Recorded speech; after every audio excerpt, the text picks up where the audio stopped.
नमस्कार। ओपिनियन अड्डा में आज की इस बातचीत, इस अड्डा में जुड़ने के लिए आप सबका बहुत बहुत स्वागत। साथियों, चारों तरफ चुनाव का माहौल है। चाहे आप मीडिया प्लेटफॉर्म्स को देखें, टेलीविजन, अखबार, डिजिटल प्लेटफॉर्म, या आप आम लोगों के बीच देखें, चाहे बाजार में, नुक्कड़ पे, घरों में, मोहल्लों में, हर तरफ चर्चा यही चल रही है कि चुनाव में क्या हो रहा है, क्या मुद्दे हैं जो ज्यादा बड़े मुद्दे हैं, कौन आगे है कैंडिडेट, कौन पीछे है, कौन सी पार्टी का पलड़ा भारी है, कौन पिछड़ रही है। इन सारी चर्चाओं के बीच ये बहुत स्वाभाविक है साथियों, क्योंकि हम और आप अपना सांसद चुन रहे हैं और इसी के साथ इन सांसदों के मार्फत हम अगले 5 साल के लिए देश की सरकार को भी चुनने वाले हैं। तो भारतीयों का इस चुनाव में दिलचस्पी लेना तो स्वाभाविक है, समझ में आता है। लेकिन क्या आप जानते हैं कि हमारा पड़ोसी देश चीन भी हमारी ही तरह इन चुनावों पर उतनी ही पैनी नजर रखे हुए है।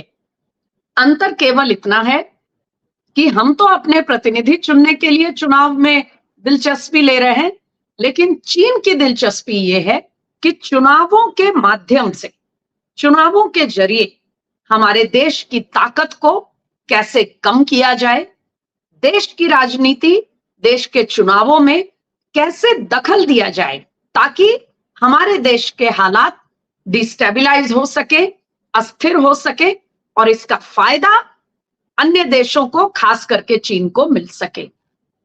और एक महत्वपूर्ण बात यह भी है कि ये जो चीन की टेढ़ी नजर है हमारे चुनावों पर, यह साथियों केवल भारत तक सीमित नहीं है, क्योंकि आप जानते हैं कि चीन अपने मार्केट, अपनी इंटेलिजेंस, हर तरह से अपना वर्चस्व पूरे सभी कॉन्टिनेंट्स में फैलाकर रखा है और इसको बढ़ाना चाहता है।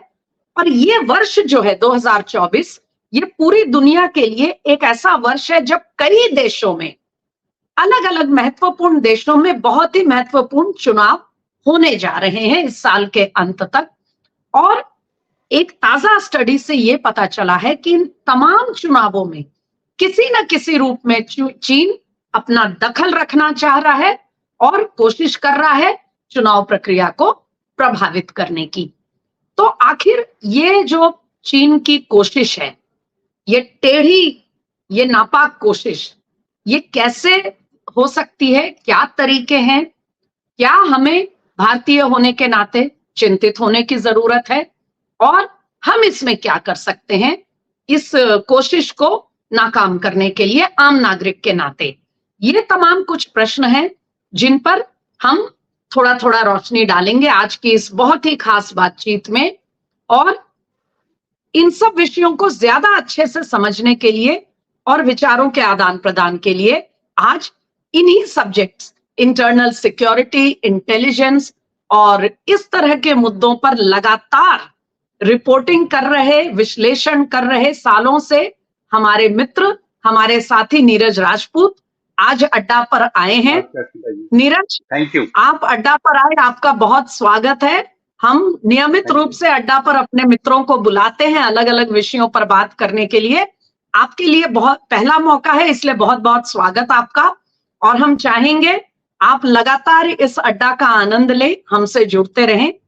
आज के विषय पर आती हूँ नीरज, जो मैंने कहा। सबसे पहले तो स्मिता जी, मैं बता दूं कि मैं अड्डा का आपका जो है रेगुलर व्यूअर हूं और मैं देखता हूं इसको, और बहुत अच्छी डिबेट जो आपकी, जो जितने भी स्पीकर आते हैं, खुद आप इतनी अच्छी वक्ता है, मैं बिल्कुल सुनता हूं और इलेक्शन से रिलेटेड तो बहुत खास तौर से सुनता हूं। बिल्कुल, थैंक यू वेरी मच। ये मेरा सौभाग्य है कि आपके अड्डा पे जुड़ने के लिए। Thank you Neeraj. और हम भी, जब से आपने, पहले मैं टेलीविजन पर आपकी न्यूज स्टोरीज को देखा करती थी, फॉलो करती थी, हमारी चर्चाएं भी हुई हैं आपकी खबरों पे, लेकिन खास तौर पे जब से आपने फाइनल असॉल्ट प्लेटफॉर्म के जरिए देश की सुरक्षा को बिल्कुल एक प्राथमिकता पे रखा है और इंटरनल सिक्योरिटी, टेरर और इससे जुड़े जो तमाम मुद्दे हैं उस पर जो आप एकदम तुरंत, कोई भी विषय जब मुद्दा होता है तो तुरंत उस पर अपना विश्लेषण करते हैं और गहराई से करते हैं। तो हम लगातार आपको फॉलो करते रहे हैं, मित्रों से उस पर चर्चा करते रहे हैं। आज के विषय पर आना चाहूंगी नीरज, जो मैंने कहा कि चीन की टेढ़ी नजर हमारे चुनावों पे है, ये आपकी जानकारी के हिसाब से जो ताजा खबरें आई हैं, ये कितना गंभीर है? या यूं कहें कि पूरी दुनिया में जो चीन अलग अलग देशों के चुनाव में इंटरफेयर करना चाह रहा है, ये कैसे होता है ये? देखिए स्मिता जी, हम लोग सबसे पहले भारत के बारे में बात करेंगे क्योंकि हमारे यहाँ इलेक्शन इस वक्त चल रहे हैं 2024 के, बहुत ही क्रूशियल जी। इलेक्शन इस बार ये भारत के लिए है और पूरी दुनिया के लिए। पूरी दुनिया की नजर इस इलेक्शन के ऊपर है कि इसमें आखिरकार कौन जीतने वाला है। क्योंकि अगर हम लोग देखें कि जो पिछले 2 इलेक्शंस हुए उसमें हमने देखा कि प्रधानमंत्री नरेंद्र मोदी के नेतृत्व में जो बीजेपी की बहुत बड़ी जीत हुई है, विजय हासिल हुई है। और उनकी जीत से हुआ ये कि भारत में जो अस्थिरता का माहौल बना रहता था, खासतौर से पॉलिटिकल, इकोनॉमिकल डोमेन में जो रहता था, वो स्थिरता यहाँ पर आई है, भारत में आई है। और उससे हुआ ये क्या है कि भारत जो है एक उभरती हुई ग्लोबल पावर के तौर पर जो है दुनिया में उभर कर सामने आया है। अब इससे कुछ देश तो जो है बहुत उनको अच्छा लगता है कि भारत एक उभरती हुई सुपर पावर है, एशिया में एक रीजनल सुपर पावर बनती हुई आ रही है। लेकिन इसके इधर दूसरे जो कंट्रीज हैं एशिया की, जो खुद को अपने आप को सेल्फ प्रोक्लेम जो सुपर पावर घोषित कर चुके हैं, कर रहे हैं, उनको ये बात खटक नहीं रही है। और बिल्कुल ठीक कहा आपने, चीन क्योंकि एक उभरती हुई सुपर पावर है, वो कतई नहीं चाहता है कि भारत एक ग्लोबल सुपर पावर बने, यहाँ पर उसको कोई टक्कर देने वाला हो, क्योंकि हम लोग दोनों ही नेबरिंग कंट्रीज हैं हम लोग उसकी। और हमारी करीब करीब 3,488 किलोमीटर लंबी सीमा हमारी उनके साथ लगी हुई है, और जिसको लेकर विवाद हमारा है। तो अब चीन क्या करता था, अगर हम लोग पहले की बात करें, 2013 की थोड़ा सा बैकग्राउंड में जाएंगे तो वो हमारे बॉर्डर पर आते थे, घुसपैठ करते थे, और अगर हमारे सैनिक पेट्रोलिंग के लिए थोड़ा आगे आते थे तो वो लाउड स्पीकर पर आकर जो है चिल्लाते थे कि आप वापस चले जाइए, पीछे चले जाइए, नहीं तो हम आपको 1962 की याद आपको दिला देंगे, आपकी हालत वही कर देंगे जो 1962 में हमने की थी। अब हुआ ये कि ये अब पिछले 5-6 साल से, जब से 2017 में सब क्रूशियल जो पीरियड था वो 2017 से शुरुआत हुआ इसका, जब डोकलाम में भारत ने जो था चीन को रोक दिया, वहां पर ना केवल रोक दिया, उनको पीछे खदेड़ दिया। उसके बाद से चीन को लगने लगा कि कहीं ना कहीं भारत जो है अब एक जो पॉलिटिकल स्टेबिलिटी भी है, जो मिलिट्री, जो उनकी दुनिया की दूसरी सबसे बड़ी हमारे पास आर्मी है, इसके बावजूद भी हम लोग एक डिफेंसिव रोल में हमेशा रहे थे, ये ऑफेंसिव अब आ गए हैं। ये भूटान में जाकर हमारी सेना को रोक रहे हैं, पीछे खदेड़ रहे हैं हमें यहाँ से। और फिर उसके बाद गलवान घाटी की हिंसा हुई, तो ये बहुत महत्वपूर्ण था। अब इन सब में अगर हम लोग 2 बहुत इंपॉर्टेंट चीजों पर ध्यान दें जो इवेंट्स हुए हैं, उसमें पहली तो ये कि एक अमेरिका की रिपोर्ट आई है जिसमें उन्होंने कहा है कि चीन जो है वो भारत के इलेक्शन में इंटरफेरेंस करने की कोशिश कर सकता है, जैसे कि आप ने कहा ये बात, और बिल्कुल ठीक बात है। और कैसे है ये मैं बताऊंगा अभी आपको। दूसरा जो आया कि कुछ दिन पहले आपको याद होगा, एक पिछले हफ्ते की बात ही है स्मिता जी, अगर राजधानी दिल्ली में एक केस हुआ था कुछ महीने पहले, न्यूज क्लिक नाम की एक पोर्टल का, और उनके जो जी मालिक बिल्कुल। हैं, उनके मालिक के खिलाफ जो है दिल्ली पुलिस ने चार्जशीट दायर की है दिल्ली की कोर्ट में। और इसी महीने की जो 31 तारीख को उनके खिलाफ जो है वो आरोप जो है नीरज, जो एक प्रूव किए एक जा रहे हैं। सेकंड के लिए आपको टोकना चाहूंगी। 1 सेकंड के लिए टोकना चाहूंगी। जरूर आप न्यूज क्लिक वाले मामले से जो खुलासा आया है, उस केस के इन्वेस्टिगेशन के दौरान दिल्ली पुलिस के पास जो खुलासा हुआ है, उस पर जरूर आपसे और बारीकी से जानना चाहूंगी। लेकिन उसके पहले आपने जो बताया डोकलाम से लेकर उसके बाद की स्थितियां, तो क्या हम इससे ये समझे कि चीन ये चाह रहा है कि मौजूदा जो पॉलिटिकल डिस्पेंसेशन भारत में है इस समय, उसमें बदलाव होना चाहिए? यानी एक तरह से बिल्कुल। नरेंद्र मोदी सरकार का होना चीन के लिए एक परेशानी का कारण बन गया है? देखिए स्मिता जी, हम लोग जानते हैं कि प्रधानमंत्री मोदी की छवि किस तरह की है, कि स्ट्रॉन्ग लीडर वो हैं, भारत के ही नहीं पूरे आज इस वक्त विश्व के एक ग्लोबल लीडर हैं वो। और उनकी इमेज मानी जाती है कि बहुत स्ट्रांगली वो रिएक्ट करते हैं किसी भी चीजों के लिए, और जैसे उनका कहना है कि हमें छेड़ोगे तो छोड़ेंगे नहीं, वो उनकी जो है पॉलिसी रही है, स्ट्रेटेजिक पॉलिसी रही है। तो अब चीन को ये लगता है कि अगर इस बार फिर से बीजेपी यानी कि प्रधानमंत्री मोदी फिर से प्रधानमंत्री बन जाते हैं, तो उनके लिए बहुत बड़ा खतरा हो सकता है, क्योंकि भारत की इकोनॉमी हम लोग जानते हैं, जो पिछले 10 सालों में 10वीं से 5वीं पर पहुंच गई, और अब 3-4 साल में ये आप देखना कि ये तीसरे नंबर पे भी पहुंच जाएगी ये। तो अगर आपकी इकोनॉमी बहुत स्ट्रांग हो जाएगी तो आपके मिलिट्री पर बहुत असर पड़ता है, क्योंकि जब आपकी इकोनॉमी बहुत स्ट्रांग नहीं रहती है तो आपकी मिलिट्री जानबूझकर भी, आज पाकिस्तान के क्यों डरता है, क्योंकि उसके पास इकोनॉमी नहीं है। उनके जो टैंक्स है उनके पास, जो अमेरिका ने दिए थे उनको 80-90 के दशक में, उनके पास टैंक तेल ही नहीं है उनके पास चलाने के लिए। इसलिए आपने मुझे देखा कि इसमें एक 2021 सवाल में है नीरज। पाकिस्तान में। जी। ये तो चीन की स्ट्रेटेजी हुई, ये बात तो समझ में आती है, चलिए। जी। लेकिन एक बात है कि भारत में कौन सी सरकार आएगी नहीं आएगी, ये तो भारत का मतदाता तय करेगा। कोई विदेशी ताकत के पास ऐसे कौन से टूल्स हैं, कौन सी ऐसी उसके पास तरीके हैं कि वो उसे लगता है कि वो चुनाव की प्रक्रिया में कोई असर कर सकता है या नतीजों को पलट सकता है? बिल्कुल। देखिए इसमें जी पहले जब इंटरनेट का ज़माना नहीं था तब बहुत मुश्किल होती थी ये सब चीज़ें। लेकिन इंटरनेट के आने से इन्फॉर्मेशन वॉरफेयर बहुत ज़्यादा स्ट्रॉन्ग हो गया है। एक कह सकते हैं पैराडाइम शिफ्ट आ गया इन्फॉर्मेशन वॉरफेयर में। अभी पिछले 22 से 23 अप्रैल को ही खुद शी जिनपिंग जो चीन के राष्ट्रपति हैं, इन्होंने अपने देश की एक नई इन्फॉर्मेशन फोर्स खड़ी की है। पहले इन्फॉर्मेशन वॉरफेयर उनका माना जाता है बहुत इंपॉर्टेंट टूल हथियार की तरह, लेकिन एक अलग फोर्स क्रिएट कर देना उसको और उसमें कह देना है कि हमें जो जीत हासिल करनी है वो हमें हासिल करनी है इस इन्फॉर्मेशन वॉरफेयर के जरिए। अब इस इन्फॉर्मेशन वॉरफेयर के जरिए वो क्या करते हैं, सोशल मीडिया का इस्तेमाल, एआई का इस्तेमाल किया जाता है। अब वो करते क्या, एक छोटा सा एग्जाम्पल मैं आपको दे देता हूँ। अभी कुछ दिन पहले ही एक खबर आई कि जो चीन का जो बॉर्डर है एलएसी जो पूर्वी लद्दाख में, वहां पर जो हमारे परमवीर चक्र विजेता थे 1962 के युद्ध के, उनका जो मेमोरियल तोड़ दिया गया। ये इस तरह की खबरें जो है ये प्लांट की जाती है खास तौर से ये दिखाने के लिए कि देखिए जो आपकी जो सरकार है जिसको आप बहुत स्ट्रांग कह रहे हैं, जिसके बारे में कह रहे हैं कि गलवान घाटी में इन्होंने खदेड़ दिया, चीन को पिटाई कर दी, उनकी उनकी उनकी सरकार के रहते हुए ये मेमोरियल तोड़ दिया गया। तो एक नैरेटिव बनने की कोशिश होती है कि वाकई में चीन जो है बहुत एक पावरफुल कंट्री है, उनकी आर्मी बहुत पावरफुल है और वाकई में उनकी आर्मी बहुत बड़ी है, लेकिन बड़ी होने से इसमें कभी कोई असर नहीं पड़ता है छोटी या बड़ी सेना से। तो उसमें जो है उन्होंने इस तरह का नैरेटिव को सेट किया जाता है। उसमें क्या होने लगता है कि हमारे ही देश के जो लोग हैं, हमारी देश की जो मीडिया वो इन्फ्लुएंस हो जाती है और वो क्या सोचने लगती है कि हमारी जो सरकार है, हमारी जो सेना है वो इतनी इस कंट्री के अगेंस्ट में स्ट्रांग नहीं है, कमजोर है। तो वो चाहेगी कि भाई और हम लड़ाई ना हो जानते हैं हमारी उनके साथ। नीरज कि जब तक एक सच्चाई सामने आए तब तक झूठ जो है वो पूरी दुनिया का कहा जाता है कि बिल्कुल चक्कर लगाकर आ जाता है। तो शायद ये परेशानी है और ये आम एक मानवीय स्वभाव, एक ह्यूमन टेंडेंसी, हम और आप भी इसके शिकार हैं कि आमतौर बिल्कुल। पे जब हम मीडिया प्लेटफॉर्म पर कोई समाचार देखते हैं तो हम आसानी से उसको सच ही मानते हैं, यस, सीधे वही सीधे इन्फ्लुएंस उस हो पर जाता है। शक नहीं करते। जब तक उसमें कोई ऐसी बात सामने ना आए तो हम आमतौर पर उसको हम सच मानकर ही देखते हैं या पढ़ते हैं। तो क्या आपकी नजर में कोई और एक दो ऐसे उदाहरण हो सकते हैं पिछले दिनों में नीरज, जैसे आपने बताया परमवीर चक्र विजेता की मूर्ति को क्षति पहुंचाने वाला जी, वो आया जैसे था, मेमोरियल को तोड़ने की बात की। जी, मेमोरियल को क्षति पहुंचाने का। क्या कुछ और हाल के समय में कुछ एक दो और घटनाक्रम कुछ ऐसे हैं आपकी नजर में जिसमें जिसके पीछे कोई शरारत हो सकती है इंटरनेट के बिल्कुल। माध्यम से, अभी चीन या कल कल कल ऐसी? कल का ही मैं आपको कल का ही एग्जांपल देता हूँ, बहुत क्लासिकल एग्जांपल। लेकिन मैं आपको ये बता दूं स्मिता जी, अगर चीन को लगता है या किसी भी कंट्री को एक्स वाई जेड कोई भी बड़ी कंट्री उसको लगता है कि इंफॉर्मेशन वॉरफेयर में या आज के समय में हम इंडिया पर हावी हो जाएंगे, तो इंडिया का खुद का अपना इंफॉर्मेशन जो वॉरफेयर है बहुत स्ट्रांग हो चुका है, हम लोग जानते हैं उसको। कल का एग्जाम्पल देखता हूँ।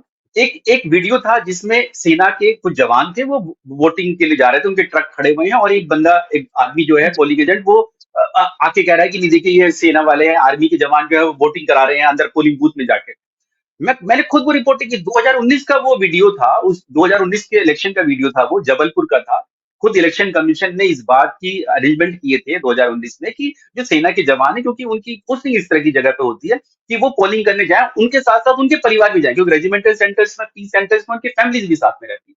तो हुआ ये कि ट्रक में सैनिक और जो सिविलियन, मतलब यानी कि उनके परिवार के लोग होंगे, जवानों के उनके बच्चे होंगे, बेटा बेटी या उनकी पत्नियां थी उनमें, उन्होंने उसको कहना स्टार्ट कर दिया कि जो सेना के लोग हैं बाहर से फर्जी वोटिंग कराने के लिए आ रहे हैं। तो ये एकदम तुरंत ये वीडियो कल फिर से शेयर किया गया और काफी प्रोमिनेंट लोगों ने शेयर किया इस वीडियो को।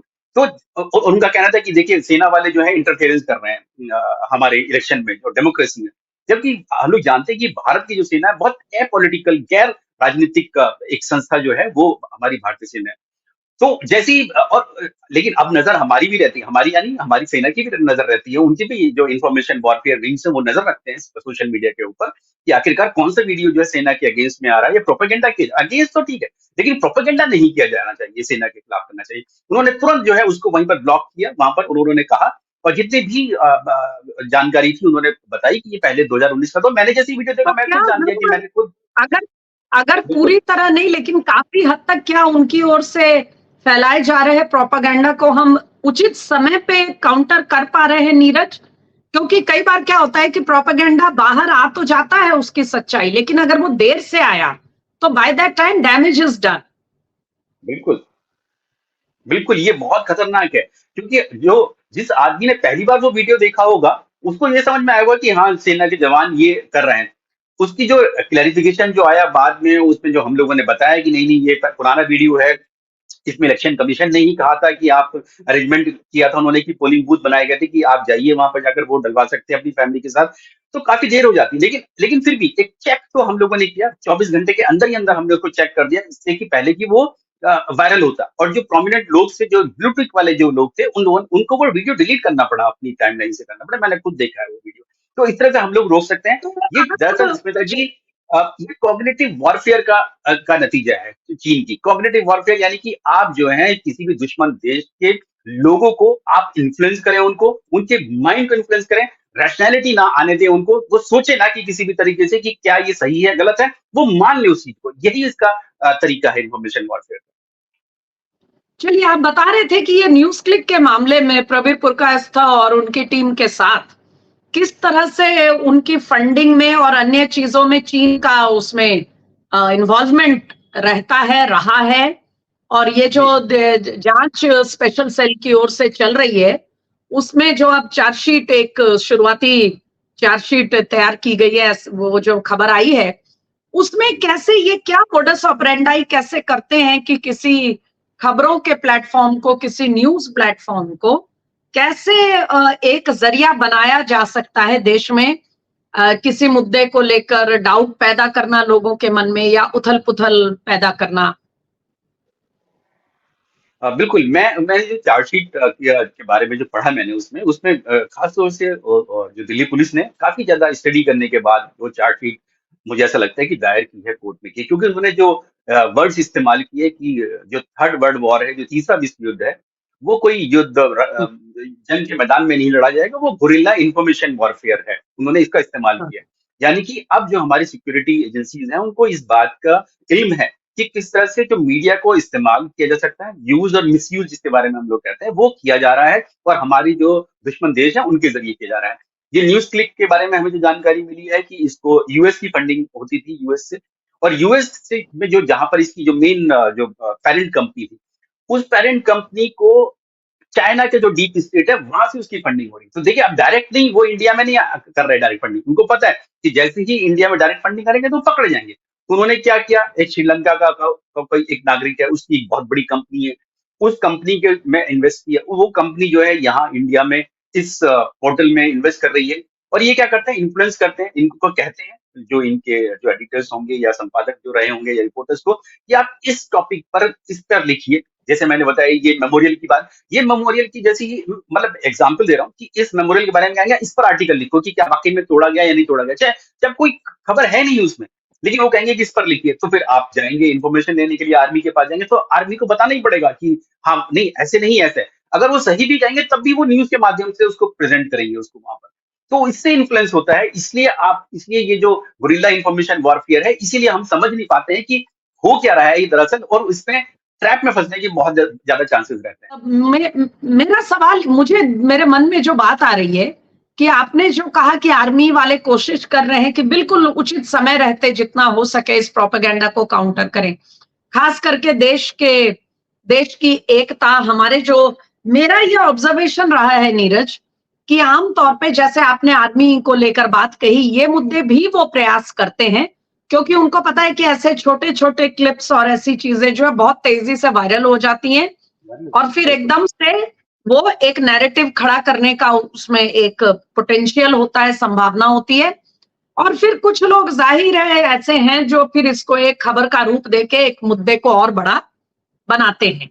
लेकिन मेरा ये बिल्कुल। ऑब्जर्वेशन है कि इन इन चीजों, ऐसी चीजें करने के अलावा कहीं ना कहीं हमारे जो सामाजिक फॉल्ट लाइन्स है, और भारत चूंकि उस तरह का देश है जहां बहुत दर्जनों दर्जनों विविधताएं हैं, भाषा के स्तर पे विविधता है, देश में अलग अलग इलाके के अलग अलग कल्चर्स हैं, अलग अलग रहन सहन है, जाति का भी एक एलिमेंट है, बहुत से धर्म यहाँ मिलकर रह रहे हैं।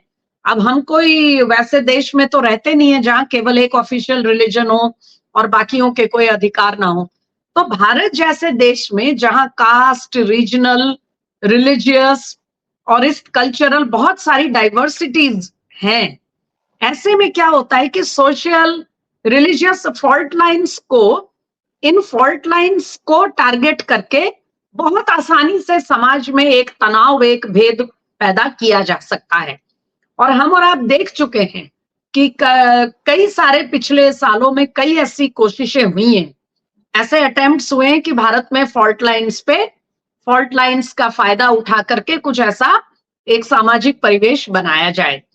तो मैं कभी कभी ये सोचती हूँ कि जब तक हमारे जो स्ट्रेटेजी और इंफॉर्मेशन वॉर को देखने वाले हमारे जो अधिकारी हैं, जो हमारे स्ट्रेटेजिस्ट्स हैं, पॉलिसी मेकर्स हैं, जब तक वो इस प्रोपेगेंडा, किसी भी प्रोपेगेंडा को समय पे वो काउंटर करें, एक आम जो न्यूज कंज्यूमर है, एक आम भारतीय जो है, जो टेलीविजन, अखबार, डिजिटल के माध्यम से खबरें पढ़ता है, उन पर सोचता है, वो कैसे, किस तरह की सावधानी, किस तरह से हम सतर्क हो सकते हैं कि जब कोई इस तरह का प्रयास कर रहा हो तो हम एकदम से उसके ट्रैप में ना आए और थोड़ा हम उसको बढ़ाने में कोई कंट्रीब्यूट ना करें, उसको आगे फैलाने में।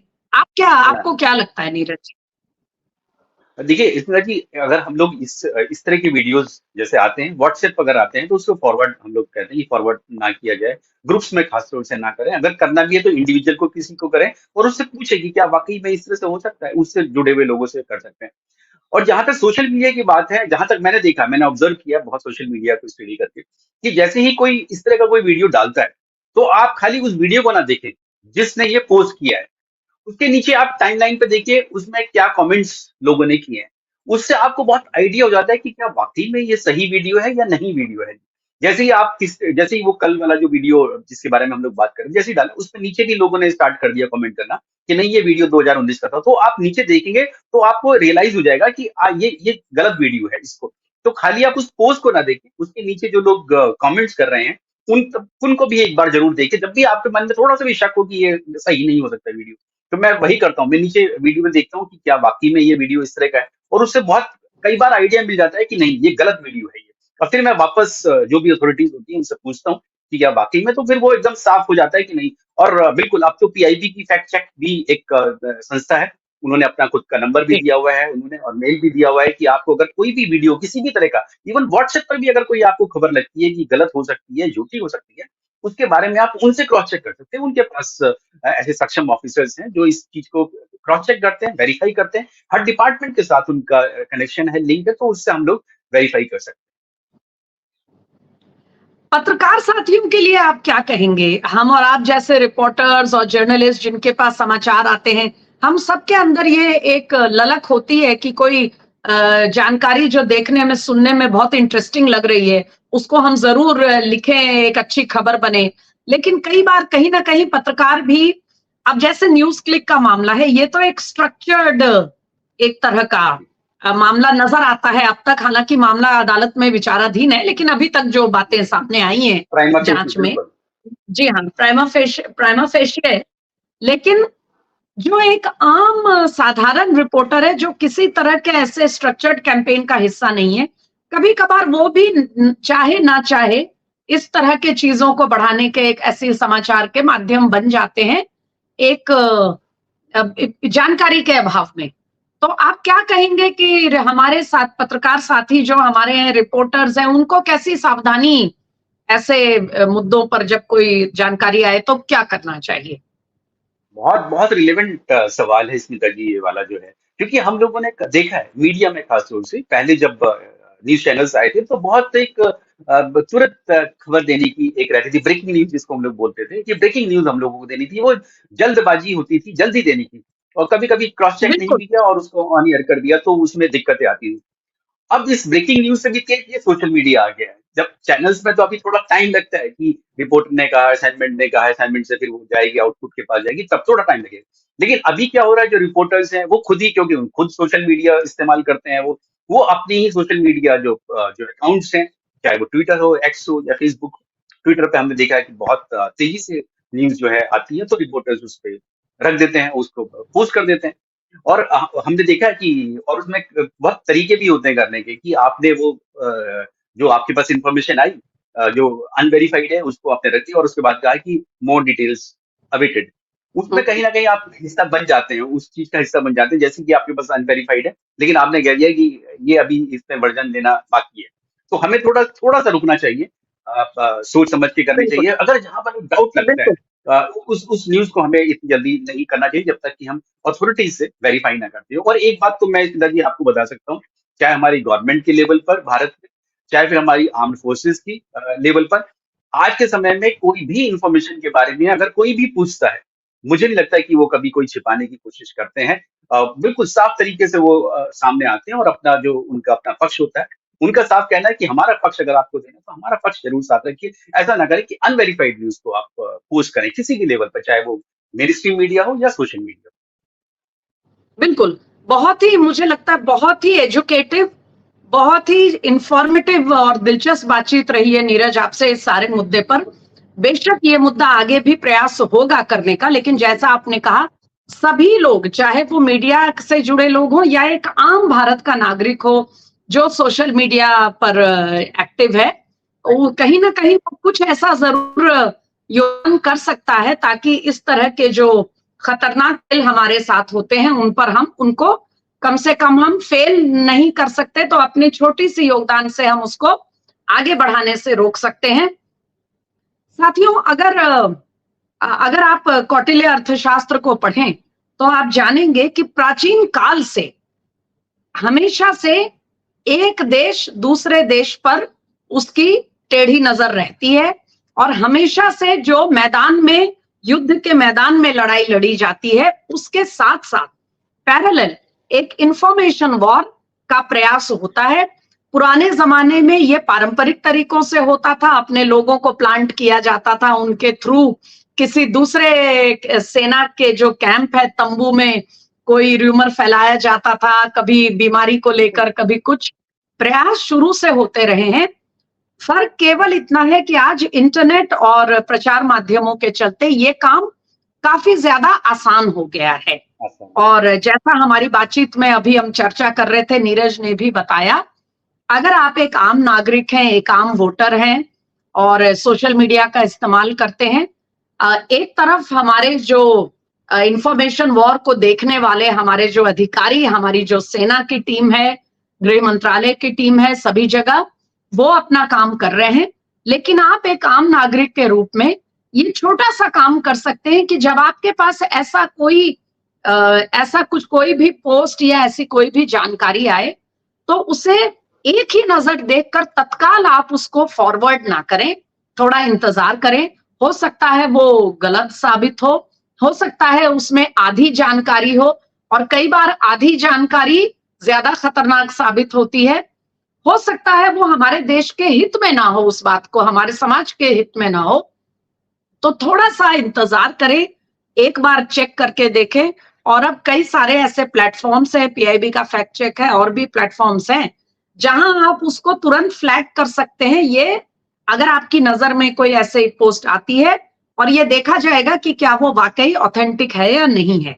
क्योंकि साथियों, इस पूरे चर्चा का निचोड़ जो निकला वो ये है कि हम सबको याद रखना चाहिए कि हमारे देश का चुनाव केवल हमारे मतदाता का अधिकार है उस चुनाव का फैसला करने का।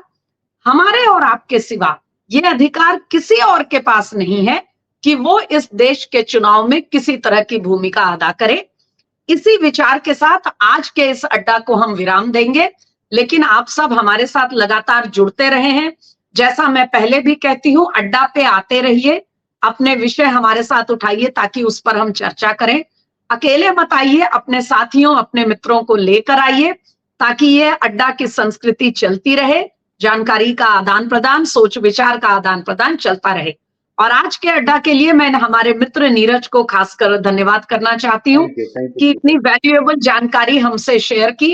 नीरज, हम आपसे फिर संपर्क करेंगे और तब तक के लिए साथियों, अड्डा की ओर से नमस्कार, बाय बाय।